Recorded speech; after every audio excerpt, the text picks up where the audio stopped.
নয়ারহাট তুতিয়ার কুঠিতে খড়ের পুঁজিতে আগুন লাগার ঘটনায় চাঞ্চল্য। শুক্রবার সন্ধ্যায় সংশ্লিষ্ট ওই এলাকার রফিকুল হকের বাড়ির খড়ের পুঁজিতে আগুন লাগে। প্রথম প্রতিবেশী এক মহিলা আগুন লাগার ঘটনা দেখতে পাওয়ার পর বাড়ির মালিক সব পাড়া প্রতিবেশীদের সকলকে ডাক দেন। তার ডাকে সাড়া দিয়ে বাড়ির মালিক সহ পাড়া প্রতিবেশীরা ছুটে এসে আগুন নেভানোর চেষ্টা চালায়। যদিও আগুন নেভাতে সক্ষম না হয়, তৎক্ষণাৎ খবর দেওয়া হয় দিনহাটা দমকল কেন্দ্রে।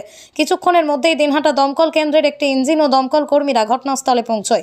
প্রায় 1 ঘন্টা প্রচেষ্টার পর দমকল কর্মীরা আগুন নিয়ন্ত্রণে আনতে সক্ষম হয়। এই ঘটনায় চাঞ্চল্য ছড়িয়ে পড়ে সংশ্লিষ্ট এলাকায়। যদিও আগুন লাগার সঠিক কারণ এখনো পর্যন্ত জানা যায়নি।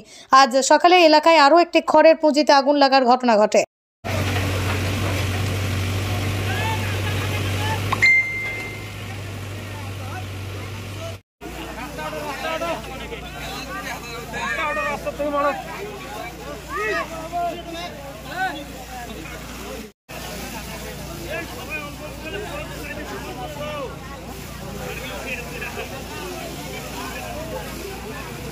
কিভাবে লাগলো, কি দেখলেন?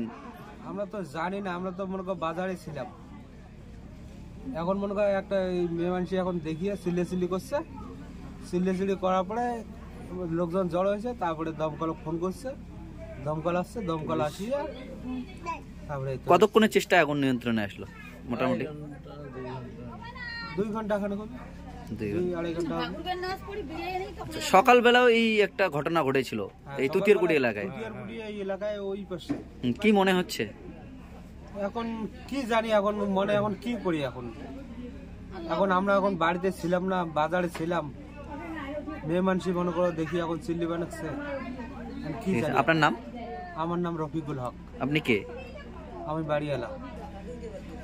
আপনার বাইক কেনার স্বপ্ন এবার হবে পূরণ, কারণ আমান হোন্ডা নিয়ে এসেছে একেবারে স্বল্প ডাউন পেমেন্টে বাইক বা স্কুটার কেনার সুবর্ণ সুযোগ। বিনা অ্যাকাউন্ট, লো সিভিল, ন্যূনতম ডকুমেন্টে আজই নিয়ে যান স্বপ্নের বাইক আপনার বাড়িতে। অতিরিক্ত ছাড় পেতে আজই যোগাযোগ করুন বামনহাট আমান হোন্ডা শোরুমে। শর্তাবলী প্রযোজ্য।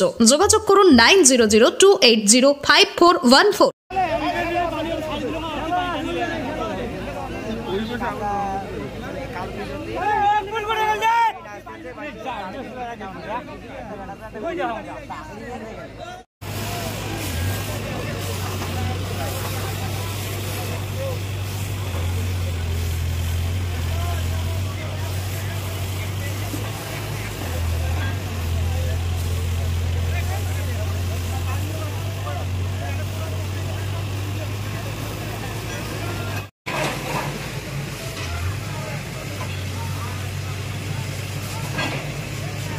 না, আপনি